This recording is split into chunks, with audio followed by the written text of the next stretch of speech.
Bienvenue sur Fréquence Jeune Nation, l'émission qui porte la voix d'une jeunesse enracinée, lucide et prête à tout reconstruire. Ici, pas de compromission ni de soumission, la voix d'une jeunesse radicale. Lorsque le système tombera, nous serons là pour rebâtir sur les solides fondations de la nouvelle révolution nationale. Chaque semaine, des débats tranchants, des analyses sans filtre, des invités qui osent dire ce que d'autres taisent. Si vous en avez assez du mensonge, du renoncement, de la soumission, et que vous croyez à la force de la vérité, du courage et de l'identité, alors cette émission est la vôtre. Fréquence Jeune Nation, c'est plus qu'une radio, c'est un point de ralliement. Connectez-vous, montez le son et entrez dans la lutte. Nationalistes, bonjour et bienvenue dans ce nouvel épisode de Fréquence Jeune Nation, l'émission des jeunes nationalistes. Me revoilà à la tête de l'antenne pour cette émission ce soir et je suis en compagnie de Koba et de Bruce. Salut les copains, comment vous allez ? Je vais bien, très bien Hilda, merci à toi. Alors, sans plus attendre, on va commencer. On s'est vu il n'y a pas si longtemps tous les trois puisque nous étions présents à Paris pour le solstice de la Nation.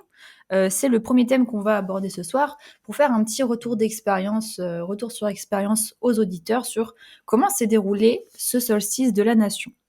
Bruce, est-ce que tu veux nous expliquer un petit peu comment ça s'est passé ?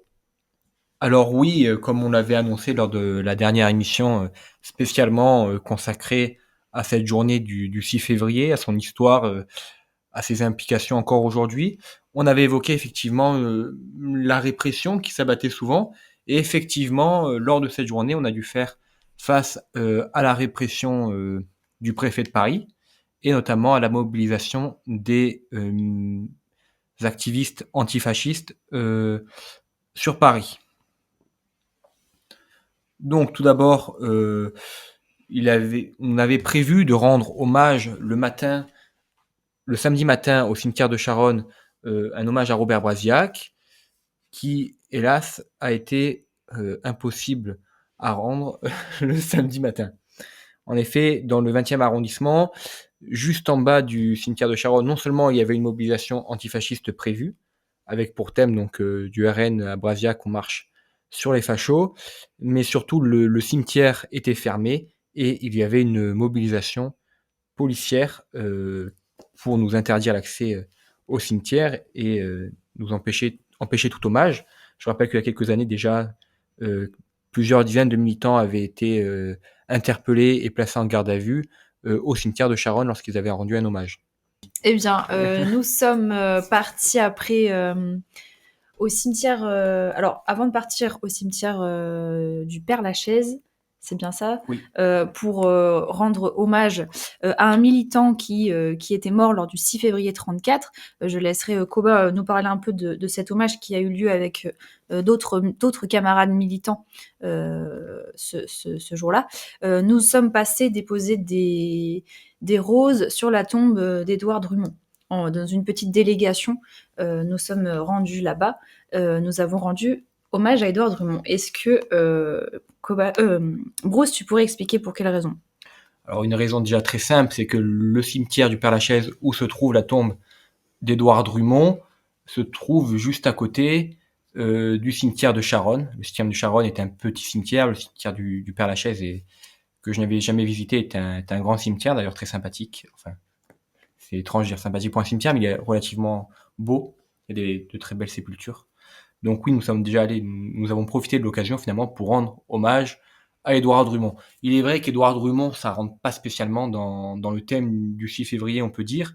Il n'y a pas de rapport avec la date. Néanmoins, lorsqu'on sait que le 6 février 1934, c'est la journée du nationalisme, on a envie de dire, on voit immédiatement le rapport avec Édouard Drummond, puisqu'il est unanimement reconnu par tous les penseurs nationalistes comme le père fondateur finalement du nationalisme moderne, de ce nationalisme social. En effet, Maurras disait déjà en son temps, nous sommes tous nés d'Édouard Drummond, nous avons tous travaillé dans sa lumière, moi, Barrès et Daudet, c'est ce que disait déjà Charles Maurras à l'époque. Donc première raison, voilà, c'est le père fondateur du nationalisme, on peut dire. Deuxième raison, le cimetière était juste à côté. Et enfin, voit le rapport finalement lorsqu'on voit cette répression, heu, lorsqu'on voit que l'affaire, qui a entraîné le 6 février 34, c'est l'affaire Stavisky, c'est-à-dire une affaire de corruption. Et lorsqu'on voit qu'aujourd'hui encore, le monde politique et la société française, et plus largement dans le monde entier, s'agitent autour de l'affaire Epstein, on voit le rapport finalement et cela rendre hommage à Édouard Drumont prenait tout son sens, je pense. Oui, tout à fait. Et par la suite, nous sommes donc rendus au cimetière de Vaugirard, où pour rendre, hommage justement à un militant, qui était tombé, le 6 février 34. Koba, est-ce que tu peux nous parler un petit peu de cette, seconde partie d'hommage qui a été un peu improvisée, sur le tas? Oui, bien sûr, Hilda, donc après avoir rendu hommage au père du nationalisme français, comme aurait dit Charles Maurras pour parler, d'Édouard Drumont, en compagnie des camarades du mouvement parisien, Luminis et des camarades du groupe, les Hussards, nous avons rendu un hommage commun, au cimetière de Vaugirard, comme il a été dit, au militant Jules Lecomte, qui était un militant français de l'Action française, qui était un camelot du roi, qui était né le 16 mars 1899 à Nantes, et qui est mort à 34 ans en 1934. Il travaillait, comme ouvrier à l'usine Renault et il était marié et sans enfant et il a été mortellement blessé lors de ces émeutes du 6 février à Paris. Il a reçu une balle, dans le ventre, tirée par les forces de l'ordre, ou plutôt les forces du désordre. Il n'est pas mort sur le coup, lors du 6 février, mais il a succombé à ses blessures, quelques jours plus tard, le 12 février 1934, à Paris, en compagnie d'autres camarades camelots comme Charles Liévin, Raymond Lalande. Et justement, je me permets, de dire que cet hommage, cette mutualisation des groupes nationalistes est quelque chose de très important et ça avance, sur le terrain de la synergie, comme on a pu l'observer avec le colloque entre Luminis et l'Institut Georges Valois. Heu, Ces actions communes qui fédèrent les groupes nationalistes, heu, participent de bon train avec l'idée de ce front nationaliste qui est en train de se créer un petit peu partout, localement, nationalement, pour se substituer, finalement, au reniement national et à toute cette fausse droite, en cours finalement, là. C'était d'autant plus important cette mutualisation, puisqu'il s'agissait de commémorer notamment, les morts du 6 février 34 et que lors de la dernière émission, on avait notamment abordé les raisons de l'échec du 6 février 34 et on avait notamment évoqué l'absence de coordination entre les différentes structures nationalistes et la guerre un peu d'ego entre les différents chefs nationalistes. Or, aujourd'hui, on a réussi justement, pour cet hommage au 6 février, à rassembler les groupes, ça veut dire à ne pas reproduire finalement, à plus petite échelle, l'erreur qu'avaient commis les nationalistes lors du 6 février 1934. Et c'était donc effectivement. Avec ça Vas-y, avec Koba. ce solsti a avec ce solstice de la nation, j'invite, vraiment nos chers auditeurs à méditer cette phrase de Robert Brasiac qu'on trouve dans la préface au procès de Jeanne d'Arc, c'est que une jeune insolence, une insolence de jeune sainte, en référence à notre sainte nationale évidemment, il n'est pas de vertu dont nous ayons le plus besoin aujourd'hui.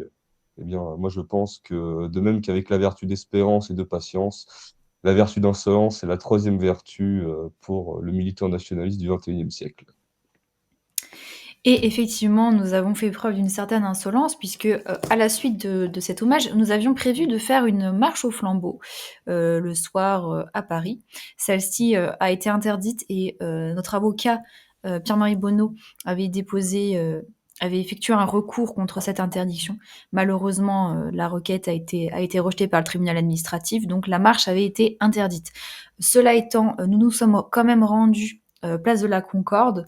Nous ne sommes pas restés longtemps, nous avons pu prendre le temps de faire une photo sur place et puis simplement de marquer notre présence place de la Concorde.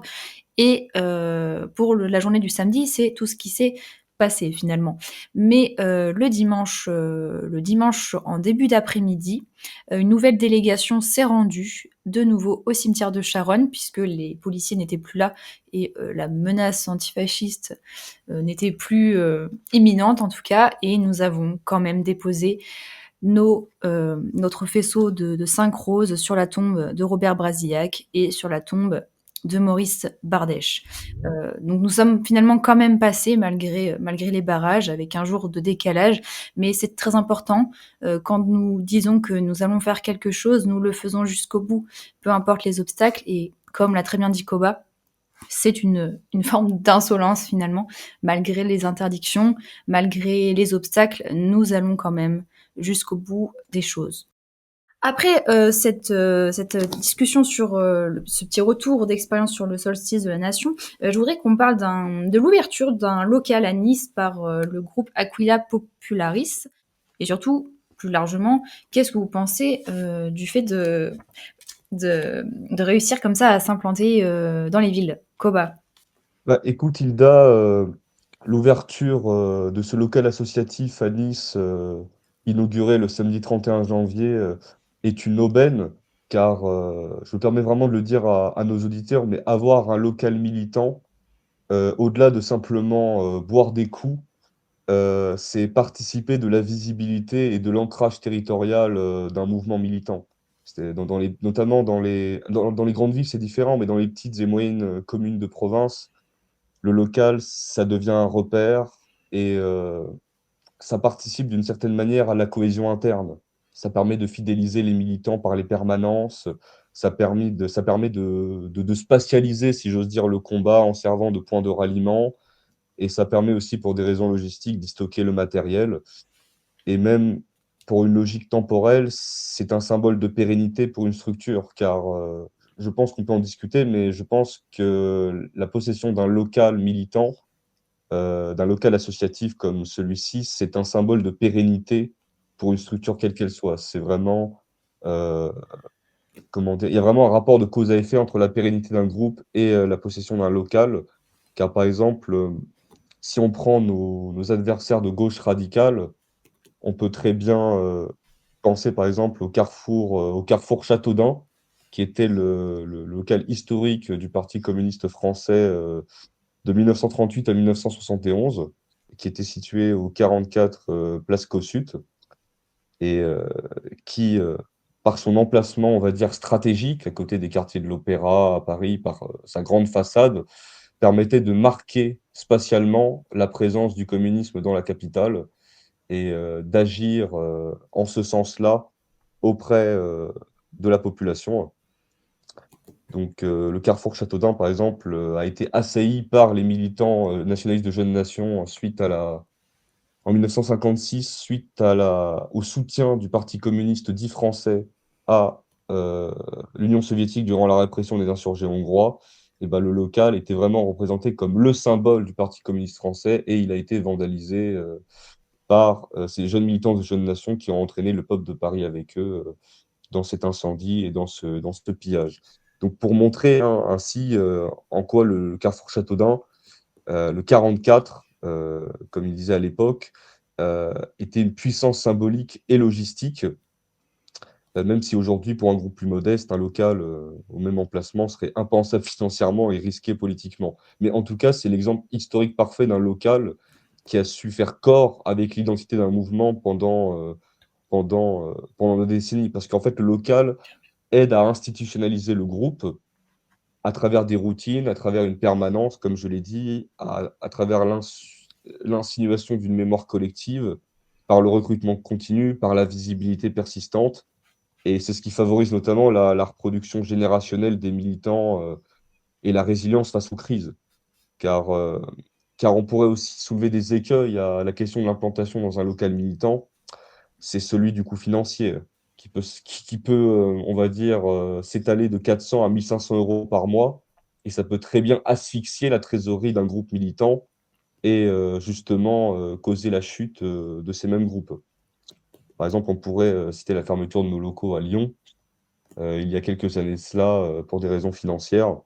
On on pourrait citer notamment d'autres renouvellements de baux associatifs qui n'ont pas été faits en raison financière ou pour d'autres motifs.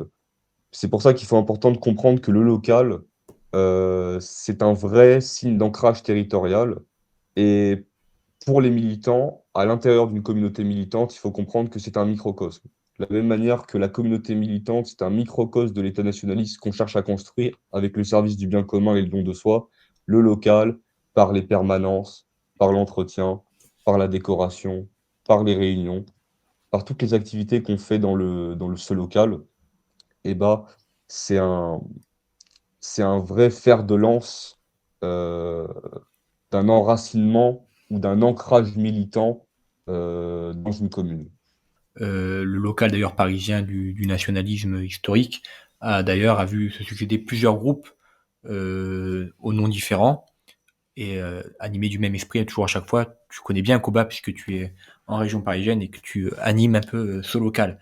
Après un local évidemment, comme tu l'évoquais, tu as évoqué l'attaque du siège du Parti communiste par les militants de Jeunes Nations.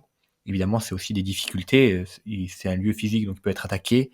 Euh, le local d'ailleurs parisien de notre mouvement a fait par le passé l'objet d'attaques. Bon, ça date un peu, mais donc il y a des difficultés qui naissent évidemment et qui peuvent, si le mouvement est mal géré, provoquer des difficultés importantes. Ces difficultés permettent aussi de finalement forger les militants, d'apprendre comment on peut dépasser ces difficultés. Et c'est effectivement un signe d'ancrage territorial fort, mais c'est aussi, je pense, un moyen de former des militants, de forger les militants et d'apprendre certaines compétences sur ce point-là, parce qu'il y a beaucoup de difficultés à surmonter quand on veut tenir et maintenir un local sur le temps plus ou moins long. Lorsqu'on a un local militant, en fait, il faut éviter un gros écueil qui est celui, je dirais, de la logique de la bunkerisation. C'est le fait finalement de rester dans un entre-soi, finalement comment je dirais, de tomber dans l'écueil communautaire, d'organisation de soirées à thème. Je pense notamment à des groupes comme Ténésoun, qui finalement délaissent le champ, le champ politique pour se consacrer à l'aspect, on va dire, uniquement communautaire et à se replier finalement dans ce local militant. On a vu que c'était aussi l'écueil des groupes identitaires en général. Je rappelle que en l'espace de 3 ans, la mouvance identitaire a perdu 3 locaux avec la Citadelle à Lille, avec la Traboule à Lyon, avec le Mora à Rouen, qui était présent depuis des dizaines d'années, et avec lequel finalement se confondait d'une certaine manière le mouvement. Et comme je l'ai dit, si le local militant euh, permet de montrer la pérennité d'un groupe, ce n'est pas non plus une causalité stricte. Et dans ces exemples-là, justement, cette confusion entre le groupe et le local euh, a conduit justement à cette logique de bunkerisation et d'entre-soi qui est tombé finalement dans l'infra-politique, mais non pas dans la politique pure en tant que telle. Oui, évidemment, un local, c'est fait justement pour permettre de rencontrer des personnes qui sont extérieures au groupe. C'est un lieu sécurisé qui permet de rencontrer des personnes extérieures au groupe, notamment, d'organiser notre action extérieure en se repliant quelques instants à l'intérieur du local pour faire de la formation politique, pour anticiper les actions, préparer des banderoles. Tu as parlé de stocker du matériel également, oui. Mais évidemment, le local, ça ne va pas devenir l'endroit où on va juste avec les copains pour boire un coup. Ça ne doit pas devenir finalement le second appartement où on va faire ces petites soirées. C'est très bien de faire des soirées, notamment quand on est jeune, pas forcément des soirées à thème politique, hein, mais dans ce cas-là, il ne faut pas, je pense, les faire dans le local qui doit rester politique. Ça doit être un lieu où on y va pour faire de la politique. Évidemment, il y a aussi une amitié. Ça n'empêche pas d'avoir une tireuse ou autre chose dans le local, mais évidemment, on va pas faire des soirées sur des thèmes qui n'ont absolument rien de politique, sinon on se perd. Le groupe se dilue dans l'infrapolitique, il se dilue finalement tout court, puisqu'à terme, avoir un groupe d'amis qui ne fait pas de la politique, il n'y a pas d'intérêt à communiquer dessus, il n'y a pas d'intérêt finalement à se présenter comme un groupe politique lorsqu'on ne fait pas de la politique. Avoir un groupe d'amis, c'est quelque chose de tout à fait normal, et ça n'a rien de politique. Oui, Ah c'est oui, bon. bah oui, effectivement, le local militant, Bruce, c'est un espace de travail.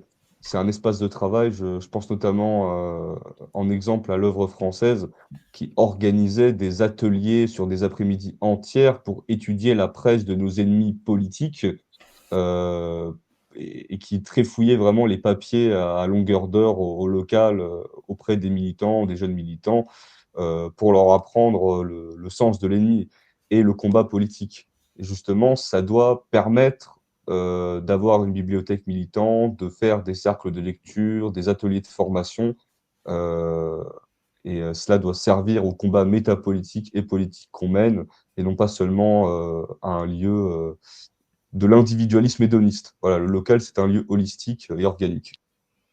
Je voudrais qu'on aborde ça, un sujet un peu plus lourd et un peu plus grave finalement, qui est celui de, l'affaire Epstein, puisque, qui est en train un peu de défrayer la chronique. Alors, pour commencer, est-ce que, l'un de vous pourrait faire un petit récapitulatif de cette affaire pour les auditeurs qui peut-être ne seraient pas très renseignés sur cette affaire Epstein, simplement dans les grandes lignes? L'affaire Jeffrey Epstein est centrée, autour de Jeffrey Epstein, comme son nom l'indique, et non pas Epstein, hein. La phonétique a tout son sens. C'est un ancien professeur de mathématiques, qui a mis les pieds dans le monde de la finance, qui a créé sa propre société de gestion financière dans les années 80 et qui avait été arrêté plusieurs fois, heu, pour des cas de proxénétisme.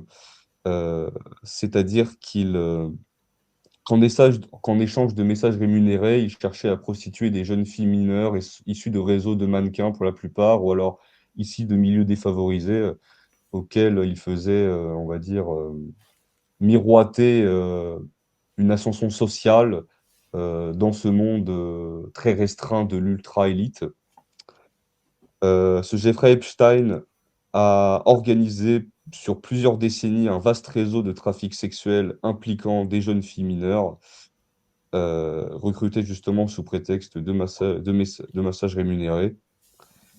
En 2005, il a dû faire face à une plainte, et était passé devant la cour pénale en 2008 et son procès avait abouti à, il me semble, à un accord ultra clément, c'est-à-dire qu'il avait écopé de 18 mois de prison, ferme, mais n'en avait purgé que 13, avec sortie autorisée, ce qu'on appelle le régime de work release.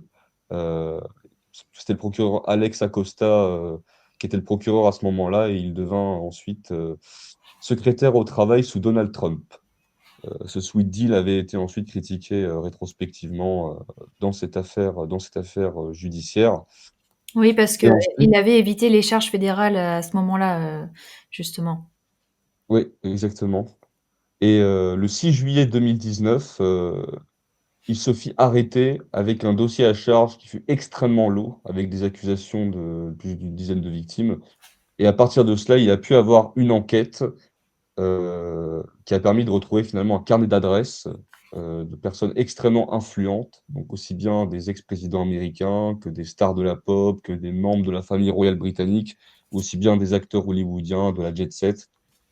Tout ce petit monde, heu, tout ce petit monde-là et hem et en fait, on s'est rendu compte que, heu, ce réseau de prostitution servait à organiser un réseau en réalité de chantage auprès de ces personnes-là, car en fait les rapports avec, ces jeunes filles mineures qui étaient prostituées, contre leur gré, servaient, justement, ce réseau d'influence et servaient finalement le chantage, hein, le blackmailing en anglais, heu, qui permettait justement de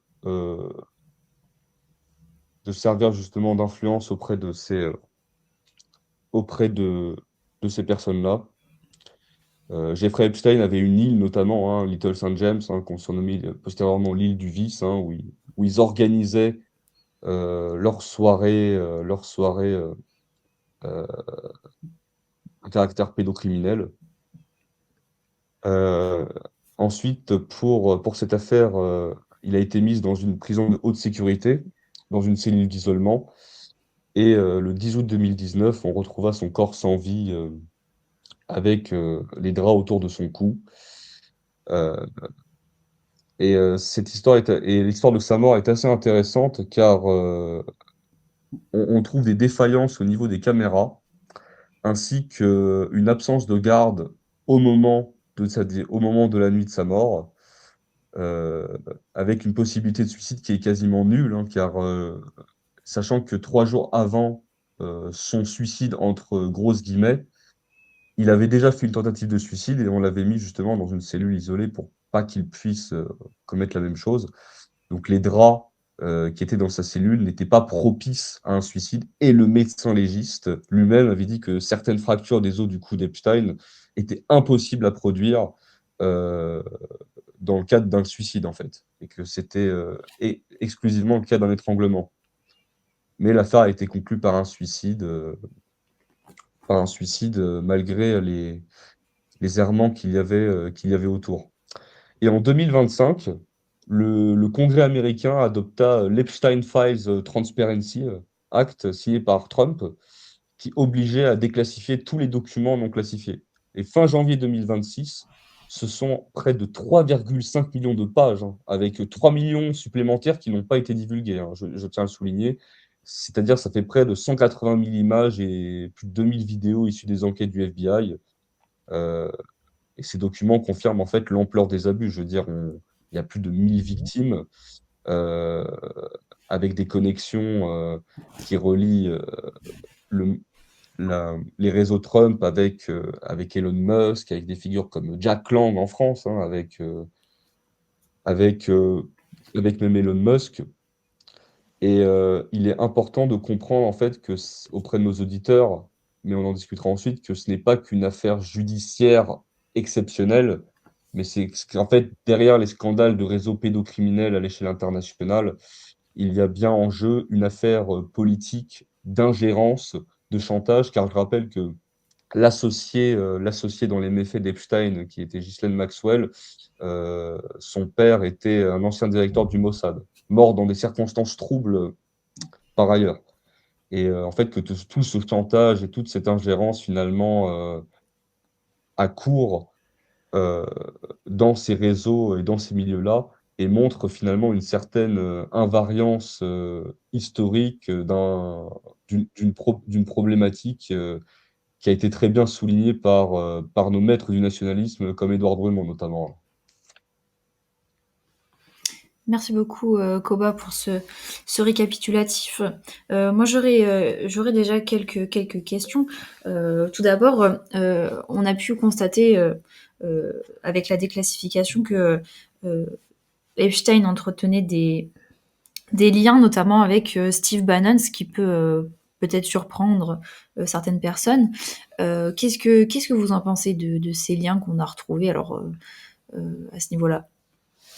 Alors, ce qui est intéressant avec l'affaire Epstein, c'est que ça remet un peu au goût du jour finalement le complotisme et la lutte contre le judaïsme politique. Pour faire simple, certains d'autres camps, notamment le milieu identitaire, avaient voulu justement supprimer cette question du sens de l'ennemi, cette question complotiste un peu, on a envie de dire.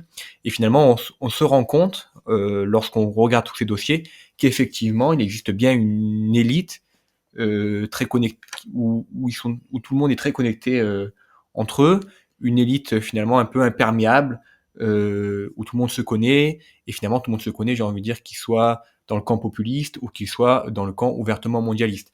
Et effectivement, on a en France des personnes comme Jack Lang qui sont très connectées à Jeffrey Epstein, mais également, si on regarde finalement un peu de l'autre côté, de l'autre bord politique, finalement on se rend compte que il y a tout autant de connexions finalement. Bannon, effectivement, on l'a vu, était vraiment très en contact avec Jeffrey Epstein. Donc notamment, ce que j'ai envie de dire, c'est que lorsque certains complotistes disent qu'effectivement tout le monde est un peu contrôlé, tout le monde est un peu soumis, finalement tout le monde appartient à un complot. Bon, il y a quelque chose d'excessif, bien évidemment, mais il y a une partie de vrai néanmoins, et on peut pas faire abstraction de cette réalité. Effectivement, on se rend compte que Steve Bannon était en lien direct avec Jeffrey Epstein et que même il était devenu, il semble, hein, un bon ami de Jeffrey Epstein. Et notamment dans les messages que j'ai pu lire un peu, puisque j'ai regardé sur les fichiers accessibles en rentrant les noms, c'est des recherches assez simples à faire en fait. Il parle beaucoup de ses voyages en Europe à Jeffrey Epstein, et ils échangent beaucoup sur les voyages de Steve Bannon en Europe, et notamment les voyages de Steve Bannon autour des années 2018 notamment, où il se rend en Europe pour parler aux partis populistes de droite, ou qualifiés d'extrême droite en France, c'est-à-dire parler à la Ligue, parler au Rassemblement National, parler à différents partis. Il explique comme ça à Jeffrey Epstein l'intérêt qu'il a à parler à ses partis. Il veut les favoriser. Jeffrey Epstein trouve ça intéressant finalement. On a presque l'impression quand on lit ces fichiers que ces échanges que Jeffrey Epstein est pour Marine Le Pen parfois. J'exagère un peu, mais c'est un peu une impression qu'on a. Et effectivement, on se rend compte que Koba a parlé de Mossad, qu'il y a une volonté aussi dans ces échanges, on se rend bien compte, de faire passer toute la droite populiste du côté du sionisme. Et on voit bien d'ailleurs, c'est ce qu'avait fait déjà Steve Bannon à l'époque, puisqu'il avait fait The Movement, justement c'était un parti un peu, un ensemble de partis qui avait vocation justement à promouvoir le sionisme. D'ailleurs, il avait invité Matteo Salvini à l'époque. Les gens pourront se renseigner sur cette initiative de Steve Bannon, The Movement, qui a justement, on voit bien cette volonté finalement de faire passer la droite populiste du côté du sionisme, ce qui d'ailleurs a très bien marché aujourd'hui. On s'en rend compte puisque toute la droite populiste en Europe, tout ce qui est qualifié d'extrême droite, est aujourd'hui du côté israélien. Donc on voit bien qu'il y a un lobby derrière et qu'ils tiennent des personnes et que ça influence des lobbies. Donc on voit bien finalement que la droite populiste finalement et ses têtes d'affiche sont connectées à Epstein, mais moi j'ai fait d'autres recherches également dans les fichiers. Donc il y a des recherches que tout le monde a vues, c'est l'affaire l'échange qui concerne notamment l'humoriste Dieudonné, où effectivement pour le coup il y a une véritable volonté de s'en prendre à Dieudonné. On voit dans les échanges, puisque Jeffrey Epstein reçoit un mail qui concerne Dieudonné, on lui dit il y a un humoriste qui se situe entre Kafka et le national-socialisme et qui fait beaucoup de blagues pas bien sur l'antisémite. Il faudrait qu'on en parle. C'est le message qui est envoyé à Jeffrey Epstein, donc il y a ça qui a été vu. Moi, d'autres recherches que j'ai fait, j'ai notamment relevé plus d'une dizaine de mentions du parti Aube Dorée, donc il faut taper Golden Dawn pour trouver, parce que c'est le nom en anglais, donc du parti Aube Dorée. Et là, évidemment, il y a un tout autre traitement qu'avec Steve Bannon. Jeffrey Epstein est ami avec Steve Bannon, mais lorsque ça concerne l'Aube Dorée, on voit tout de suite qu'il y a une volonté de répression forte. On contacte Jeffrey Epstein à propos de l'Aube Dorée pour dire attention, c'est dangereux, il faut s'en méfier, il faut s'attaquer à Aube Dorée, c'est urgent, il y a urgence, on lui envoie plusieurs articles qui concernent Aube Dorée, et on voit véritablement que d'un côté, donc, Jeffrey Epstein, finalement, cette élite, s'autorise à promouvoir les partis de type populiste, et de l'autre, dès qu'il y a une menace réelle qui émerge de type vraiment nationaliste, comme Aube Dorée, il y a une volonté de répression.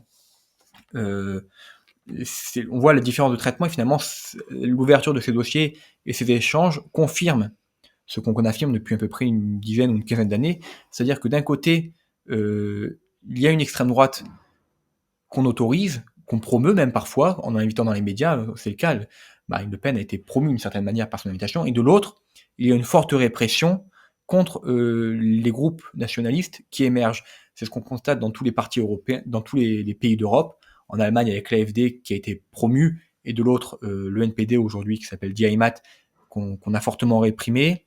En Espagne avec la répression de la Phalange, et de l'autre côté la promotion du parti Vox.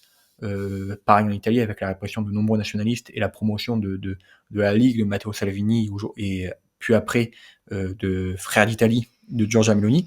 Finalement, on retrouve finalement cette réalité, ça veut dire que d'un côté, effectivement, l'élite s'autorise parfois à promouvoir des partis populistes, tandis que de l'autre, ils répriment fortement les partis de type nationaliste. D'autres échanges également que j'ai trouvés, c'est entre Ronald Lauder, le président du Congrès juif mondial, ou l'ancien président du Congrès juif mondial, je ne sais plus s'il est encore président du Congrès juif mondial, et Jeffrey Epstein, donc plusieurs centaines de mentions dans les fichiers, donc qui correspondent à différents échanges. Donc on voit bien une amitié réelle entre ce personnage et Jeffrey Epstein. Je soulève ces échanges parce que, pour rappeler un peu qui est ce Lauder, c'était le président du Congrès juif mondial qui s'était précisément, dans les années 2013, déplacé notamment dans 3 pays européens, à savoir la Hongrie, la Grèce et la France. Il s'est déplacé dans ces pays pour demander la répression en Grèce, demander la répression de l'Aube Dorée, qui était le parti nationaliste le plus important d'Europe, et un parti très important en Grèce, puisqu'il est même devenu à un moment donné le 3e parti en termes d'élections, en termes de voix, donc il a approché les 10% à peu près, donc qui a été fortement réprimé et qui aujourd'hui ne peut plus présenter de candidat. Il est allé en Hongrie pour demander l'interdiction du Jobbik. Il a demandé l'interdiction au président hongrois qui était déjà, enfin au premier ministre hongrois qui était déjà, mais le Jobbik s'est perdu lui-même dans une politique de dédiabolisation stupide. Et en France, il a demandé la dissolution de l'œuvre française, et il a obtenu la dissolution de l'œuvre française en 2013 par Manuel Valls. Donc on voit bien finalement, on ne sait pas ce qu'il a dit finalement l'odeur à Jeffrey Epstein. On peut très bien s'imaginer d'ailleurs qu'il ait mentionné l'œuvre française dans ses échanges avec Jeffrey Epstein physiquement, parce qu'on n'a pas retrouvé bien sûr de mention. Donc on voit bien qu'il y a une volonté quand même des élites, qui sont très connectées entre elles, de réprimer les mouvements nationalistes, et de l'autre une promotion des partis populistes. Donc ça confirme un peu ce qu'on dit depuis plusieurs années, et je trouve ça intéressant à souligner finalement cette donne. Moi, ce que j'ai remarqué aussi, c'est en France, ce qui s'est passé il y a 2 jours là, c'est que Yaël Braun-Pivet, qui est présidente de l'Assemblée nationale, a dit qu'elle était opposée à l'ouverture d'une commission d'enquête parlementaire sur les ramifications de l'affaire Epstein en France. Parce que selon elle, ça s'opposerait à la séparation des pouvoirs. Ce qui peut paraître un peu étonnant. Est-ce que ce serait un nouveau motif pour verrouiller les placards à cadavres? Je pense qu'on peut se le demander, parce qu'en fait, en France, il n'y a aucune enquête judiciaire qui est ouverte à ce jour sur le fond. La seule ombre du tableau, finalement, c'est le petit volet financier qui concerne les liens entre Jack Lang et Epstein, puisque le parquet national financier a ouvert une enquête début février sur ce point-là, pour une affaire de blanchiment de fraude fiscale aggravée qui vise Jack Lang ainsi que sa fille Caroline Lang, puisque celle-ci aurait confondé une société offshore avec Epstein dans les îles Vierges pour permettre de blanchir de l'argent. Donc c'est la seule chose sur laquelle il y a une enquête judiciaire aujourd'hui en France, et pourtant Yaël Braun-Pivet nous dit qu'elle ne veut pas de commission d'enquête parlementaire pour éviter de briser la séparation des pouvoirs. Il faudrait, selon elle, laisser la justice faire son travail, sauf qu'en fait la justice actuellement n'est pas vraiment en train de traiter le fond. Il y a rien en fait. On n'est pas... pour le moment, il y a juste du vide au niveau judiciaire. Donc, il n'y a pas d'interférence avec un dossier d'enquête. C'est totalement faux, pour l'heure en tout cas. Donc, on peut se poser la question pourquoi elle prend cette position. Et en fait, il y a un véritable deux poids, deux mesures, puisque le Parlement, on le sait bien, et en fait, il suffit de suivre un petit peu l'actualité parlementaire pour le savoir. Le Parlement est très prompt, en réalité, à faire des commissions d'enquête parlementaires. Mais là, étonnamment, une telle affaire de corruption, de mœurs aussi grave, non, rien. Pourtant, en 2019, il y avait une commission d'enquête sur la lutte contre les groupuscules d'extrême droite en France, qui avait été présidée par Muriel Restiguier. Et à ce moment-là, c'est vraiment tout l'appareil d'État qui a été mobilisé. On a auditionné à tour de bras. D'ailleurs, notre chef Yvan Benedetti avait été auditionné à cette occasion par cette commission d'enquête. Donc là, effectivement... Pour nous persécuter, finalement, la séparation des pouvoirs n'était pas une option. Par contre, pour visiblement protéger les réseaux de pédocriminalité, pour protéger la haute finance et puis le cosmopolitisme, là, d'un seul coup, la séparation des pouvoirs est mise sur le devant de la scène comme un dogme sacré. Donc, bon, pour nous, en tant que nationalistes révolutionnaires, je pense pas que ce soit réellement quelque chose d'étonnant. On est quelque part un peu habitué à ces coups de théâtre.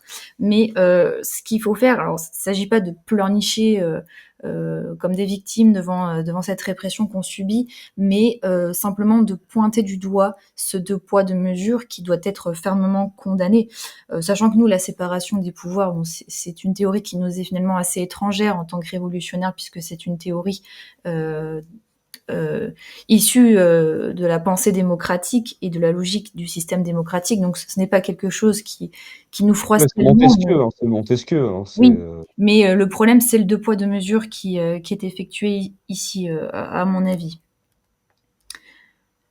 Une autre question que je voulais vous poser sur cette affaire Epstein, c'est en rapport avec la question du complotisme et avec les réactions de certaines personnes à droite, notamment. On a pu voir sur Twitter Rochdi et Conversano qui se répondaient sur Twitter en disant que en fait, si je résume, ils faisaient un petit peu bloc ensemble pour dire bon, l'affaire Epstein, finalement, c'est pour les complotistes, c'est pas très intéressant.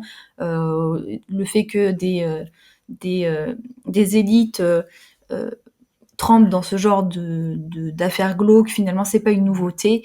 Circuler, il y a rien à voir. Bon, en dehors du mépris affiché par Conversano et Rushdie pour le populaire un peu complotiste qu'on peut connaître, et on en connaît tous, hein, des personnes un peu voilà qui sont sur toutes les théories du complot, dès qu'il y a quelque chose, ça y est.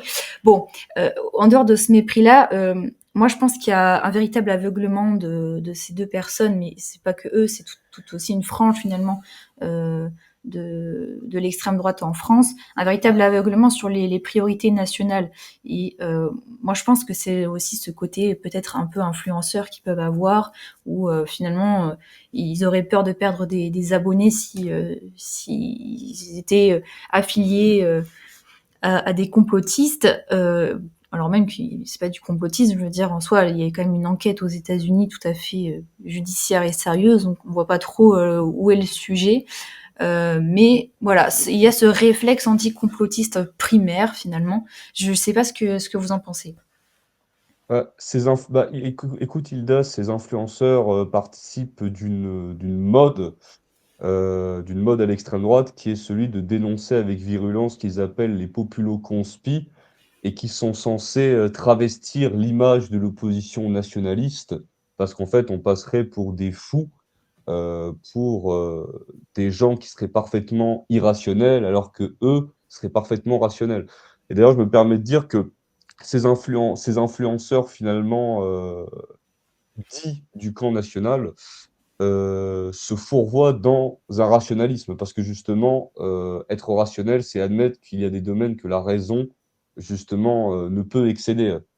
Et justement, c'est pour ça que, et c'est ce que dénonce l'affaire Epstein avec la sortie des Epstein Files en 2026, c'est tout le travail des nationalistes de la frange la plus radicale sur cette affaire, sur sur les abus pédocriminels internationaux, avec rituels organisés, avec tout un cérémoniel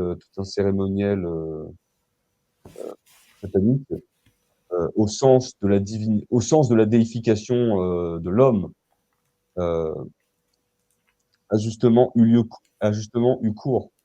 Et en fait, tout simplement, leur prise de position là-dessus n'est pas, on va dire, n'est pas exceptionnelle, car elle témoigne tout simplement d'une carence doctrinale qui n'a pas été réparée depuis de longues années, car en fait, toute une frange des dits nationalistes, ou du moins appartenant au mouvement national, ont abandonné ce sens de l'ennemi qui avait caractérisé le nationalisme depuis ses origines, parce qu'à partir du moment où on évacue euh, cette question de l'ennemi principal, et je rappelle, en relisant Carl Schmitt, que la distinction de l'ami et de l'ennemi en politique, c'est quand même le premier acte essentiel, donc l'identification de l'ennemi, sa désignation, euh, est la première clé pour avancer dans le combat. Et à partir du moment où on n'a pas ces clés en main, et ben, on se retrouve à avoir ce genre de prise de position à rebours, complètement à côté de la plaque, avec en plus une minimisation sur le sort des victimes.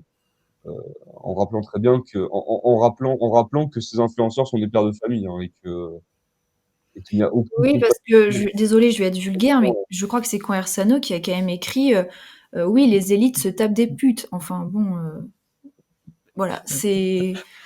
Je sais pas quoi dire. Effectivement, l'anticomplotisme primaire conduit à ne plus rien comprendre finalement, euh, parce qu'ils ne comprennent plus les mécanismes de répression. Si ils nous font croire que tout finalement est très rationnel, tout n'est qu'une question de mécanismes sociaux. Déjà, c'est une analyse assez matérialiste de l'histoire, une analyse, j'ai envie de dire, assez marxiste, puisque nous, en tant que nationalistes, nous croyons encore que l'histoire est le résultat de la volonté humaine. Nous croyons que l'histoire n'est pas écrite dans la réalité économique ou autre. Nous croyons que l'histoire est le résultat de la volonté humaine, sans nier pour autant l'importance des facteurs économiques, des évolutions sociales ou autres. Néanmoins, l'histoire est le résultat de la volonté humaine. Et donc, si vous excluez l'ennemi de l'équation, vous perdez déjà dans une pensée qui est antinationaliste, puisqu'elle est profondément imprégnée de marxisme, et vous ne comprenez plus rien. En effet, on ne comprend pas grand-chose à l'évolution de la politique si on exclut notamment ces mécanismes de répression ou autres. Pourquoi d'un côté, je reviens un peu sur ce que j'ai dit tout à l'heure, mais pourquoi d'un côté un parti comme Aube Dorée, qui avait au Parlement grec, autour de l'année 2013, 30 députés sur 300, a été brutalement réprimé sans aucune chance finalement de s'en sortir, et pourquoi d'autres partis comme Fratelli d'Italia qui faisaient moins d'1% en 2013 ou qui existaient à peine, je ne sais même pas si existait encore, ou même en 2019 elle faisait 1%, elle n'avait aucun député, pourquoi on l'a laissé arriver à la tête de l'Italie finalement? Et bien évidemment, si vous ne comprenez pas que d'un côté c'est parce que l'Aube dorée s'en prenait ouvertement au mondialisme et à ceux qui en sont les promoteurs, notamment toute cette engeance imprégnée de délire messianiste et autres, et que vous ne comprenez pas que Mélanie, au contraire, avait déjà fait patte blanche, s'était déjà finalement prosterné devant le judaïsme politique, vous ne comprenez pas pourquoi d'un côté on a laissé faire, alors que Mélanie était soi-disant une post-fasciste ou je ne sais quelle connerie, et pourquoi de l'autre on a réprimé fortement Aube dorée. Donc vous êtes réduit à ne plus comprendre finalement les mécanismes politiques. Et ça, c'est très grave. Deuxième, on comprend bien pourquoi ils le font en réalité. C'est la peur, évidemment, derrière cette affaire, derrière le terme de complotisme. Il y a notamment la lutte contre le judaïsme politique. Bien évidemment, il faut dire Epstein et pas Epstein, comme l'a rappelé Koba. Mais évidemment, ils ont peur de cette question, finalement, du judaïsme politique, finalement, puisqu'on sent bien, finalement, que derrière tout ce mondialisme, il y a aussi un délire messianiste, il y a des raisons plus profondes dans l'histoire qui expliquent pourquoi certaines personnes prennent fait et cause de manière absolue en faveur du cosmopolitisme et du mondialisme. Et donc, ils veulent exclure finalement cette question du judaïsme politique, d'où l'exclusion en parallèle de la question du complotisme. Je pense que c'est très lié. Et en réalité, on voit bien que ça mène à des impasses, puisque finalement, quand dans le nationalisme, vous enlevez la question de l'ennemi, vous enlevez toutes ces questions-là, vous vous retrouvez avec une vague soupe identitaire, et l'identitaire, par définition, c'est celui qui va être manipulé à toutes les occasions, qui va aller soutenir Mélanie, qui va se rendre compte qu'il s'est fait complètement arnaquer. C'est ça en permanence, finalement. On peut pas comprendre l'affaire Epstein si on ne comprend pas derrière toute la dimension eschatologique et toute la dimension messianique qu'il y a avec cette affaire, car avec tous ces abus pédocriminels et tous ces chantages et tous ces réseaux d'influence servent justement à accroître le pouvoir à travers le projet du Grand Israël et qui cherche justement à se vouloir la conscience de soi de Dieu euh, dans le sens philosophique et justement à montrer en fait le combat de l'Église éternelle, indéfectible et mise en place par le Christ. Oui, tu as tout à fait raison, Koba. Et puisque tu parles de combat eschatologique, j'en profite pour faire la transition sur le dernier sujet de notre émission ce soir, qui est l'annonce par la fraternité sacerdotale Saint-Pie X de sacre d'évêques prochainement. Alors, on voudrait qu'on analyse ça en fait d'un point de vue politique. Qu'est-ce que vous pouvez dire sur cette annonce? Alors oui, on peut analyser ça d'un point de vue politique, et je dirais même on peut analyser ça d'un point de vue nationaliste, qu'on soit catholique ou non. Hein. Je pense à deux auteurs tout de suite, là, Dominique Vénère, qui dans, je crois, ses Traditions des Européens ou le siècle de XIV, dans ses livres, note, alors qu'il n'était pas du tout catholique et qui avait même plutôt des tendances assez hostiles à l'égard du christianisme, que la tradition catholique était une résistance importante face au mondialisme et face au déracinement. Une autre auteur que j'ai en tête, c'est François Brignot, qui n'a jamais été baptisé, qui était un grand journaliste du camp national, qui n'a jamais été baptisé, et qui pourtant a fait plusieurs entretiens avec Monseigneur Lefebvre, qui connaissait bien Monseigneur Marcel Lefebvre, et donc qui s'était finalement rapproché de lui, qui finalement le soutenait dans son combat alors que lui-même n'était pas catholique et qu'il ne s'est jamais fait baptiser de sa vie. Donc on voit bien qu'on peut aborder cette question sous un angle nationaliste, même sans la foi, et que cependant ce combat a une dimension profondément politique. En effet, lorsqu'on est nationaliste, on a le sens de l'ennemi, premièrement, et on est en lutte contre le cosmopolitisme. C'est la vieille querelle qu'évoquait déjà Maurice Barrès en son temps, la querelle des cosmopolites et des nationalistes. D'un côté, le cosmopolitisme, c'est-à-dire la société ouverte, la société sans frontières, et de l'autre, le nationalisme, c'est-à-dire la société protégée, la société qui respecte les frontières morales, les frontières entre les ethnies, qui respecte finalement l'ordre naturel. Donc quand on est nationaliste, on s'oppose à toute forme de cosmopolitisme. Sur le plan économique, sur le plan politique, c'est le rejet de la démocratie libérale. Sur le plan économique, c'est le respect des frontières économiques, c'est la protection de l'économie nationale, c'est le rejet de l'ultralibéralisme et du capitalisme qui détruit les frontières. Sur le plan, pareil, commercial, financier, c'est la même chose, c'est le refus finalement d'une monnaie internationale ou autre. Sur le plan géographique, c'est le refus d'un internationalisme déconnecté des réalités nationales, c'est le refus de l'Union européenne, c'est le refus du mondialisme de façon générale. Sur le plan physique, c'est le refus du métissage, le refus de la fin de la distinction entre les peuples, les ethnies. Et sur le plan moral, c'est le refus finalement du relativisme qui a émergé à partir de mai 68, mais plus encore qui prend ses racines précisément dans le Concile Vatican II, avec la destruction de la morale traditionnelle portée par l'Église traditionnelle. Et donc aussi d'un point de vue, j'ai envie de dire, théologique, on peut refuser le cosmopolitisme, ça veut dire en refusant ce faux œcuménisme qui veut détruire toutes les frontières entre les religions. Donc le cosmopolitisme doit être combattu sous toutes ses formes, y compris théologique, avec cet œcuménisme libéral version Vatican II qui veut détruire finalement les distinctions entre religions et donc détruire la vérité. C'est pour ça que les nationalistes sont de tout temps impliqués dans le combat de la tradition, parce que si on remonte un peu dans la longue histoire du nationalisme, il y a d'abord l'opposition à la révolution bourgeoise de 1789, puis après il y a toute la lutte contre la corruption dans la Troisième République avec notamment Édouard Drumont, la lutte contre la démocratie libérale, puis après après la Première Guerre mondiale, il y a cette grande croisade des fascismes, puis après il y a la lutte pour le maintien de l'Algérie française dans les années 60, puis il y a l'implication des nationalistes dans le combat à la tradition notamment, avec notamment la prise de Saint-Nicolas du Chardonnay, puis après on peut dire qu'il y a l'implication des nationalistes dans la dimension électorale du combat à travers l'histoire du Front National, avec ses défauts, mais il y a quand même une implication nationaliste importante. Donc d'où l'intérêt d'aborder ce sujet, je pense, d'une façon politique. Et bien sûr, on est heureux finalement, lorsqu'on est attaché à la tradition, qu'il puisse y avoir une continuité. Donc Bruce, on peut dire Monseigneur Lefebvre Uno Dinoy. Uno Dinoy. Effectivement, il faisait des entretiens avec François Brugnot, donc on peut dire Uno Dinoy. Eh bien, merci à vous deux pour cette émission. Nous avons fait le tour des thèmes d'aujourd'hui. Je remercie aussi tous les auditeurs pour leur écoute.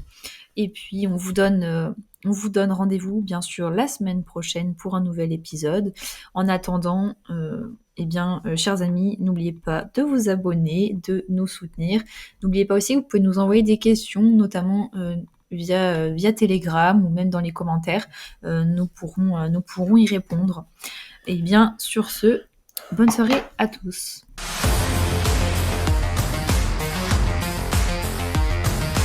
Vous étiez à l'écoute de Fréquence Jeunes Nation, la voix des jeunes militants enracinés. Pour écouter toutes nos émissions et suivre nos communiqués, rejoignez notre canal Telegram officiel, @Fréquence Jeunes Nation. À partir de ce canal, vous pourrez également rejoindre notre groupe de discussion où vous pourrez laisser vos messages vocaux, questions, suggestions, critiques bienveillantes. Certains messages seront sélectionnés pour passer à l'antenne et nos militants y répondront dans les prochaines émissions. Faites entendre votre voix, participez, engagez-vous. À très bientôt sur Fréquence Jeunes Nation.